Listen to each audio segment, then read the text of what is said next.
En estos días salió en El Tiempo que debido a la devaluación del peso, están llegando cada día más activos del extranjero buscando negocios. Y que uno de los negocios que han decidido como prioritarios es el mundo de la salud. Y no solo van a llegar a los hospitales, sino que también van a llegar a las EPS. El gobierno ha dicho que no le interesa que hayan tantas EPS y que quiere son EPS de gran magnitud.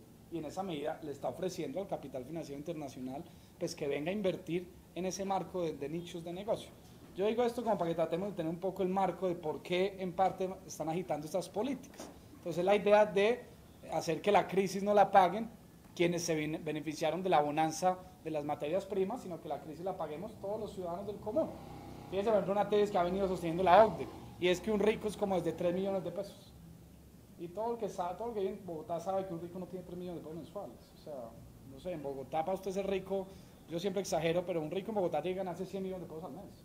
Pues porque 5 o 6 millones de pesos, eso da apenas en Bogotá para subsistir. Y poco, ¿cuál es la tesis? Es que el de salario mínimo piense que la persona que lo está afectando es el que se está ganando 3 o 4 millones de pesos. Y deja de lado a Sarmiento Angulo, y deja de lado a los Santo Domingo, y deja de lado al Gran Capital, y a Glencore, y a la Drummond, y deja de lado a todo el mundo, sobre la base de que los ricos son las personas que se ganan 2 o 3 millones de pesos mensuales. Ahora, dejando, digamos, un poco ese marco, analicemos rápidamente a Peñalosa. Yo no sé si aquí ya han dado charlas sobre Peñalosa y su carácter. Entonces vamos a mirar 3 o 4 cosas. La primera, ¿cuál es la profesión de Peñalosa? ¿Alguien sabe cuál es la profesión de Peñalosa? Vendedor de buses. Entonces, vendedor de buses, PhD, no sé qué. Yo les digo, para mí Peñalosa, ¿cuál es su profesión? Candidato a cargos de representación. Lleva 6 candidaturas a la alcaldía de Bogotá y lleva creo que como 4 candidaturas a la presidencia de la República. Y fue representante a la Cámara también.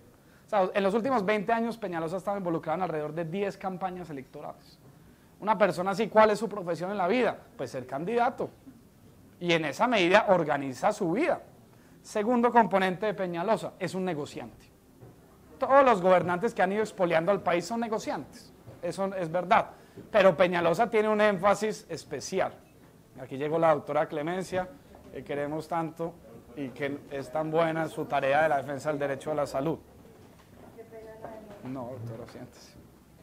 La doctora Clemencia Mayorga, vocera nacional de la Mesa por el Derecho a la Salud, presidenta del Sindicato Nacional de Pediatría, Junta Directiva de Sociedad Científica de Pediatría, o sea, tiene más cartones y una experiencia de lucha también, es dirigente sindical en su hospital, etcétera, etcétera. Ahora ya hará su presentación.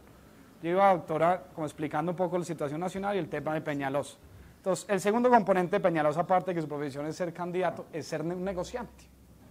Y usted entra y mira a Peñalosa y cuál ha sido su profesión distinta a ser candidato. Ha estado dedicado a vender buses por el mundo entero. Ahora, si ustedes me dicen que vendía buses en 1800 o 1900, digo, bueno, esa era una profesión de la época. Pero en pleno siglo XXI, pensar que el transporte a nivel mundial se va a desarrollar vendiendo buses, esto lo hace no solo un negociante, sino que lo hace una persona que medianamente está en contra del desarrollo de la humanidad. Esas ciudades que han puesto Transmilenios, en algún momento le tendrá que hacer un juicio político a Peñalosa por haberlos embarcado en el fracaso en el que están. Ahora, en el marco, digamos, de los negociantes, Peñalosa hace una columna en estos días que establece que le dieron 2.700 millones de pesos para la campaña, pero 1.100 fueron de los grandes constructores. Entonces, fíjense ustedes, ¿cuál es la labor en parte de Peñalosa en la alcaldía? Recuperar esa inversión de los grandes capitales que le invirtieron a su campaña. Y pongamos el punto donde, en lo concreto de Peñalosa, es Transmilenio en Bogotá. Entonces, su gran obra es el Transmilenio, que es el gran drama de los bogotanos, sobre la base de que le entregó un negocio a 12 familias, que tiene una ganancia garantizada y que ustedes seguramente ya han escuchado charlas sobre el modelo de Transmilenio, que es un poco lo que Peñalosa está tratando de estimular para todos los sectores en Bogotá. ¿Y cuál es el tercer componente de Peñalosa? Es supremamente antidemocrático. Y uno puede mencionar 2 aspectos. Uno, la forma con la que trata las contradicciones. Por ejemplo, cómo coge a los vendedores y en vez de hacer un proceso, digamos, para ver cómo se trata la situación particular, lo que hace es tirar de la fuerza pública. La gente va y pelea en Transmilenio, le tira la fuerza pública. Y a los distintos sectores un poco la amenaza es esa. ¿Y cuál es el segundo componente de la antidemocracia? Es una persona que ha puesto en su gabinete a personas con conflictos de interés. Y eso también es antidemocrático. Entonces la secretaria de Educación viene de ser la negociante de los colegios en concesión. Usted coge el de, ahorita no tengo aquí todo, el de ambiente, también tiene un conflicto de intereses. El de planeación también tiene un conflicto de intereses porque era dueño o socio de una de las grandes firmas constructoras de Bogotá, que acredita creo que más de 200.000 metros cuadrados construidos en el último tiempo. Entonces, uno ahí ya va contando quién es Peñalosa. Entonces, es un candidato, pero además de todos los partidos. O sea, él ha sido candidato por los liberales, por los verdes, ahorita en coalición con el Centro Democrático, con Mocus, con Lucho Garzón y con cuanta gente a ustedes se les pase por el frente. Ahora, entremos un poco al tema de la salud para no hacer larga esta parte. Entonces, uno, ¿qué es lo que ve de la crisis de la salud? Es una crisis sistémica. Nadie está bien en la salud. Entonces, miremos, los pacientes están jodidos. Usted va y mira las filas en los hospitales, el paseo de la muerte, y usted mira las condiciones particulares de los pacientes, y está en una situación dramática. Pero usted mira a los trabajadores, y el 80% está tercerizado. Y con unos contratos a un mes, a 20 días, a 2 meses, una situación supremamente difícil. Usted va y mira las IPS, o sea, los donde se presta el servicio, y están quebradas porque las EPS en Colombia les deben 14 billones de pesos. 14 billones de pesos puestos en dólares son alrededor de 4.000 millones de dólares. O sea, es más o menos el escándalo de Reficar. Lo único, yo planteo mi hipótesis, que el único robo del tamaño de Reficar puede ser el que se está gestando en la salud de Colombia. Y eso está asfixiando a los hospitales. Pero además agreguemos un factor, no solo a los hospitales públicos, las clínicas privadas también les deben otro poco de billones de pesos. Tanto así que en Antioquia les tocó crear una organización, que es 14+1, con las principales IPS privadas y una pública, que sacaron presupuesto para montar una organización para defenderse de las EPS. Y eso también es un elemento que todos debemos tener en cuenta. Esta es una pelea en la cual no solo defendemos el sector público, también defendemos el sector privado de las IPS principalmente. O sea, porque también los tienen completamente asfixiados y uno debe reconocer en el sector privado también un aporte a la salud y un aporte a la historia, digamos, de la medicina y un aporte al cubrimiento de algunas necesidades de la población. Y nosotros no estamos de acuerdo que porque sean privados, las EPS los vayan a quebrar y los vayan a acabar. El otro punto que uno mira, las EPS. Esto es sorprendente, pero las EPS también se están quebrando. Por muchos motivos. O sea, digamos, entre que se robaron la plata, en que por las tutelas la UPC no les está alcanzando. Hay muchas variables. Y porque algunas EPS son chiquitas y no tienen el músculo financiero para hacer unas operaciones que les permitan aguantar en ese marco. Entonces, ¿quién está bien? Les pregunto yo. Si las EPS están mal, si las IPS están mal, si los trabajadores están mal y los pacientes están mal, lo único que nos demuestra es que hay una crisis sistémica. Ahora vamos a mirar más adelante, un poco ya entrando a lo de Peñalosa, cuáles son las propuestas de solución de este problema. Entonces, ¿cuáles son las 4 propuestas principales de Peñalosa? La primera, suspender el 40% del presupuesto de los hospitales de Bogotá. Yo pensaría que esa es una medida casi que criminal. Porque cuando la gente se le está muriendo a usted en el paseo de la muerte, suspender el 40% del presupuesto va a tener unas implicaciones directas en la prestación del servicio. Y esto puede ocasionar muertes, si es que no está ocasionando ya muertes. Pero además lo que han dicho en algunos medios de comunicación, esto uno lo puede mirar con cautela y pueden haber opiniones distintas sobre el punto, pero en algunos lados se ha llegado a plantear que una de las hipótesis por las cuales Peñalosa suspende el presupuesto es una hipótesis clientelista. Y es que él ha llegado a plantear que los gerentes que se eligieron en la administración de Petro no deben administrar los recursos de la administración de Peñalosa. Pero cuando usted coge y le suspende el 40% de la plata a un hospital para que su gerente sea el que se gaste la plata, es una medida supremamente mezquina, además de todo. Ahora, ¿esta medida en qué afecta? Afecta directamente una política que se llama de prevención y promoción, la APPs. Esa es una base de la medicina moderna, ¿y es cuál? Es que usted no debe ir al hospital o al médico cuando se enferma. O sea, debe ir, claro, pero debe haber una tarea de parte de la sociedad para tratar de que usted no se enferme, para tratar de hacer prevención y tratar de hacer promoción. En la medida que suspenden el presupuesto se afecta directamente a territorios saludables. En la medida que se afecta a territorios saludables, se afecta la ciudad, se afecta la salud de todos los bogotanos. Y se afecta también el sistema. Porque si usted no hace prevención y promoción, ¿qué obliga a la gente? A ir a los hospitales, a ir a urgencias, a acceder a estos recursos y a estos servicios, que también, digamos, va a haber ahí un problema. Ahora, le están creando un negocio a las EPS con relación a territorios saludables. Las EPS por ley 100 tienen que gastarse el 4% de la UPC en prevención y promoción individual. Y nunca lo han hecho. Esa plática se ha ido perdiendo a lo largo de los años. Pero hay una plata que viene de transferencias, que es el PIC, que es la idea de hacer prevención y promoción, pero colectiva, que era un poco la que hacía territorios saludables. Por ejemplo, el tema del embarazo infantil, no es solo un componente individual, es un componente social. Y ese es un nuevo negocio que le están tratando de trasladar a las EPS. Es decir, sigan con el tema de la prevención y la promoción individual y ahora les vamos a dar posiblemente el negocio de la prevención y la promoción colectiva. Entonces no han hecho la individual y los vamos a beneficiar financiándoles el colectivo. Ahora, el tercer punto de Peñalosa y es decretó la emergencia sanitaria en Bogotá. ¿Qué significa decretar la emergencia sanitaria? Es la posibilidad que le da la ley para que él tome medidas administrativas sin pasar por el Consejo de Bogotá. O sea, es algo que concentra el poder en la Secretaría de Salud y encabeza el señor alcalde Enrique Peñalosa. Y él dice que la razón por la que decreta la emergencia sanitaria es porque hay un sobrecupo del 250% en urgencias de los públicos y 300% de los privados. Nosotros reconocemos que hay una crisis sanitaria en Bogotá, pero la pregunta es, ante la crisis sanitaria la solución es suspender el 40% del presupuesto, afectar territorios saludables y además concentrar los poderes en el alcalde. Yo tengo muchas dudas. Y si la emergencia sanitaria se da por urgencias, si usted afecta a territorios saludables, lo único que va a hacer es disparar las urgencias. Ahora, ya para ir terminando, darle paso a la doctora 3 o 4 cosas sobre el proyecto de acuerdo. Lo primero es que si el problema central de la salud en Bogotá y en Colombia es que las EPS se han ido adueñando los recursos, lo único que no trata el proyecto es el tema de las EPS. Y usted va y mira el proyecto y la exposición de motivos son más o menos 100 páginas. En las 100 páginas hay un párrafo de la deuda de las EPS, que es de 800.000 millones de pesos con la red pública de Bogotá. Entonces, ¿cómo puede ser que uno de los problemas más graves de la salud de Bogotá es que les den 800.000 millones de pesos a los hospitales y la política de Peñalosa no es enfrentar esa situación, sino como vamos a ver más adelante, crearles nuevos nichos de negocio a las EPS en Bogotá? Ya entrando al proyecto, lo primero, el proyecto no tiene un estudio serio. Yo no conozco un estudio, por ahí están diciendo que existe uno, no lo conocemos. Y yo les hago una pregunta, ¿puede uno reestructurar toda la salud de una ciudad de 7 millones de personas sin un estudio? Yo creo que esa es una medida completamente irresponsable.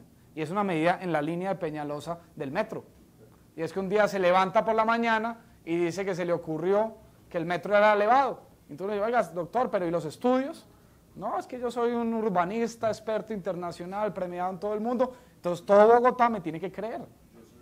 Yo soy el estudio, exactamente. Bueno, entonces, 90% de inspiración y 10% de la técnica. Algo así está sucediendo con el proyecto. Lo segundo, no hay una socialización de este proyecto con la ciudadanía. A la ciudadanía un día le llegaron y dijeron, mire, vamos a fusionar los hospitales y ustedes verán si les gusta o no, pero pues nosotros vamos a seguir para adelante. Y esto es una afrenta a la ley estatutaria que tiene como uno de los principios la participación ciudadana en las decisiones de salud. Tercer punto, para seguir cosas rápidas. En Bogotá, digamos que la primera forma de aproximación a la salud es a través de los CAMIS, los UPAs y los UBAs. Son como unas formas que tienen de atención en las localidades. Pero en cada localidad hay más o menos en promedio unos 10, unos 12, 8, más o menos.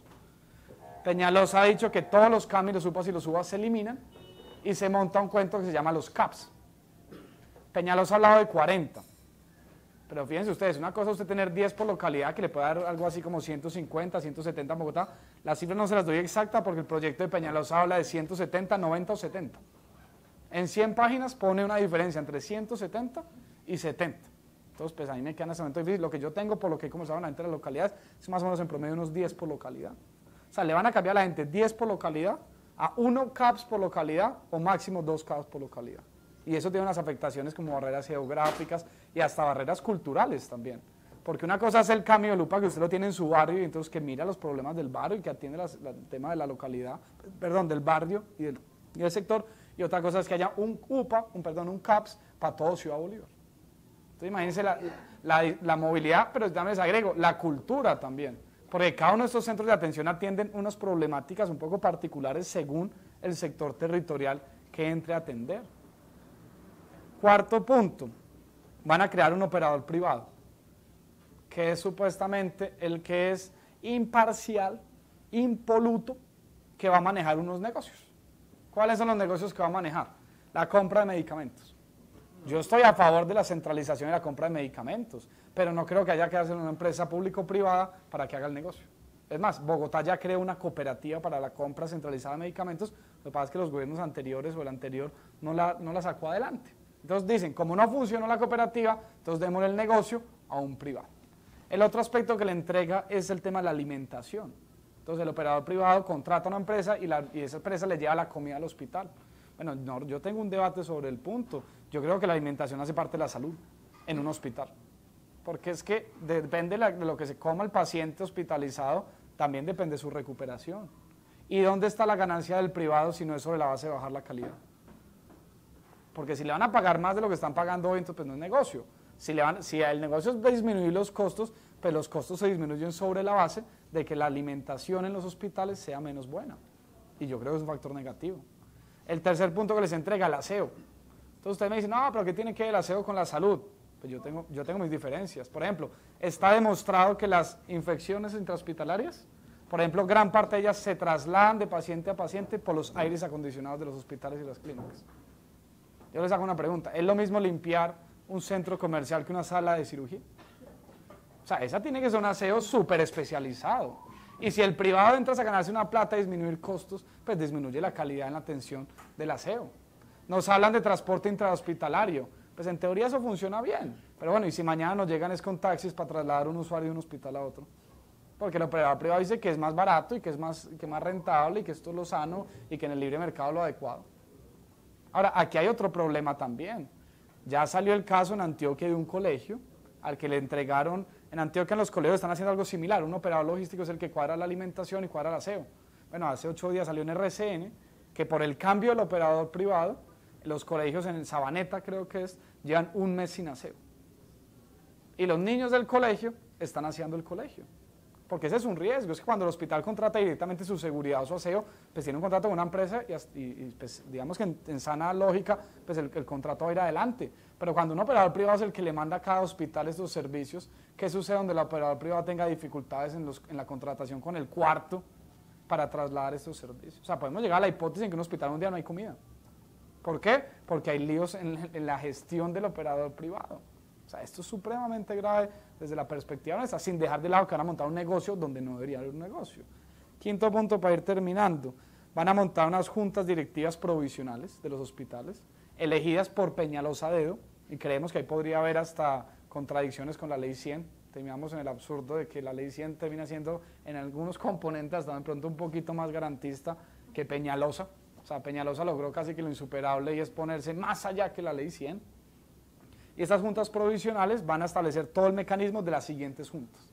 O sea, Peñalosa deja listo, digamos, el andamiaje administrativo con unas juntas elegidas a dedo para que los que lleguen elegidos democráticamente lo que tengan que hacer es aprobar y adelantar el plan de gestión que estipuló la junta anterior.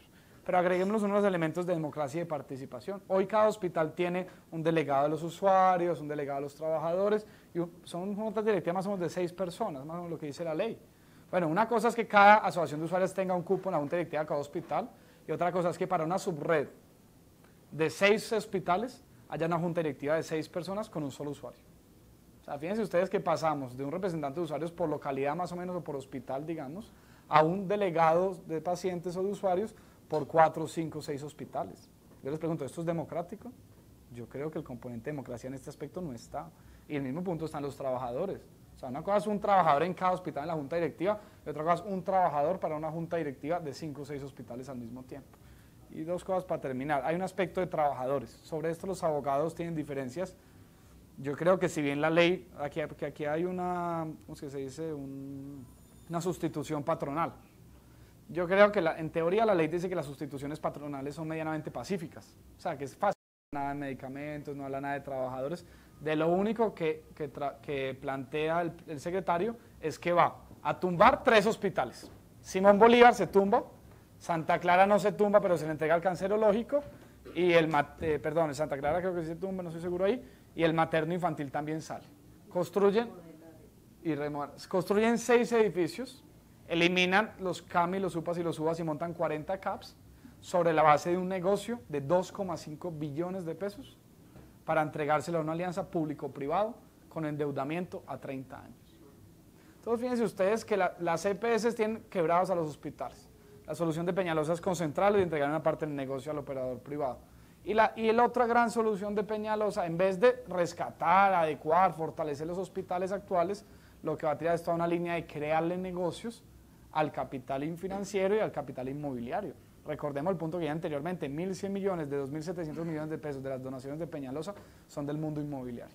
Entonces uno ahí ya empieza a encontrar. ¿Cuál es mi conclusión de ese foro? Nosotros no tenemos un secretario de salud, nosotros tenemos un secretario de obras público-privadas, porque de lo único que hablas de obras, pero siempre en asocio con APPs.